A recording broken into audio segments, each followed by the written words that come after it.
Yeah, it's gorgeous outside. And just getting better and better through the day. Yeah. 7:22, you're watching Breakfast Television. Good morning. The whole gang's here. Yeah. Hello. Bunch. Good morning. So, I first of Blazer all, bunch. I don't know if I haven't traveled by air in quite a while, but I know people who do. I'm reading, and people just seem to have nightmare situations more than usual. Are you finding, like, are you hearing Yes. that people so late, whatever, delayed? So now, this one, however, was a little different. This is Air Canada. They got Always the start of a delayed. good story. Yeah, it starts with Air Canada. Yeah. They were coming in on approach for a landing. All of a sudden, had to start circling because someone had their own little emergency that required them to head to the bathroom. Sorry, guys, I got it. I know, yeah, exactly. Right. I think we have a little audio from the pilot. Oh, we have audio What's of going what? on. Oh, yeah, good question. Yeah. 1199, sir. Turn left heading 180. Left 180, Canada 1199. Okay. Do you require any assistance? No, we had a passenger that ran into the toilets on final, so can't land with that. It happens once in a while. Okay, 1199. Contact departure on 1288 and they'll bring you back around. Best of luck the second time. Oh, that's so no, polite, though. to be the Like the guy tower, or the woman tower that was has very to- polite. Yeah, so chill, totally getting it. I, for one, do not judge that passenger. Sometimes, you know, you Memories just... in Mexico. It's just if nature calls, nature calls. But then you got to be the guy coming out like, hey, everybody. I Sorry know. about Coming that. out is Yeah. bad. You might as well just, I don't even know Stay what in you do. there You until- can't. You can't. You can't. Until You gotta get everybody out. leaves? Yeah, you got to go get It, seated. it was the pilot's sigh when he's like, "What happened?" And he's like, "Well, yeah, you know." So I do feel bad for the guy, but I can't, if you're an adult, you sure you can't just try your best. And there are Try your times, best. if you do, let's say that Yeah. there is a stomach sickness or something that's going on, Yeah.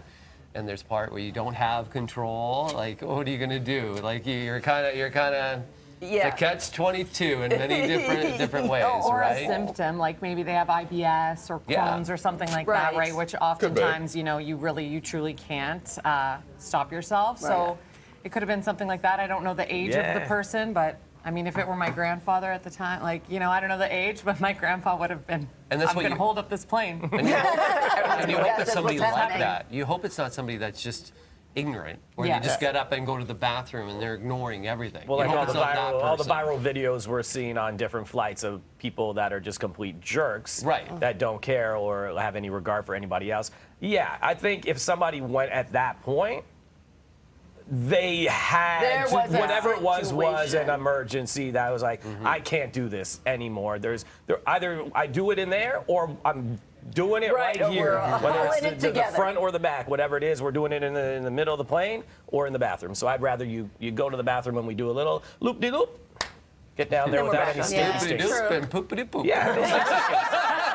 last thing you need is a pussies in aisle 26, right? Yeah, I think passengers would have been more upset with that, right? If you had just stayed I and know. went like in the seat. You're not happy about this. I'll make this quick. If it's someone of a senior age, I have sympathy. If it's a child, and I don't have kids, I have sympathy. I don't know if they have an actual condition. You would never know that. No, you don't. And I think most people 85% of other people on planes are jerks. And they need to figure it out. I think odds are high this was not a sympathetic story. I think this was a clown who couldn't figure it out and downed 4 beers before they had to run to the Do washroom. you think they were doing the pee-pee dance in their chair because they drank so much on the plane? All I'm saying is I rarely give the benefit of the doubt to passengers based on what you just said a couple seconds ago, which I completely agree with. There's a lot of inconsiderate folks up in the skies, and quite frankly, if you want to push it on descent, you figure it out in the room. You figure it out in the room. It's going to be a bumpy ride down. Figure it out in the room. Do what you got to do. You just want to lock them in there. Do a lot hard. Strap, belt. I'll take my own belt. I'll help them. That door's not open. But I give very few people the benefit of the doubt in the skies because all decorum is left, and most people are jerkfaces. I was on a flight with a friend years and years and years ago. She's a bad flyer. I went to the bathroom, and we hit like some kind of crazy air pocket and went, and when I came back to the seat, she said, I don't know what I would have done. I would have been absolutely terrified if I hadn't pictured you trying to balance with your pants, with just all heck breaking loose. And I was like, oh, I'm glad I could do that for you. That's That is a level of athletic ability that none of us have.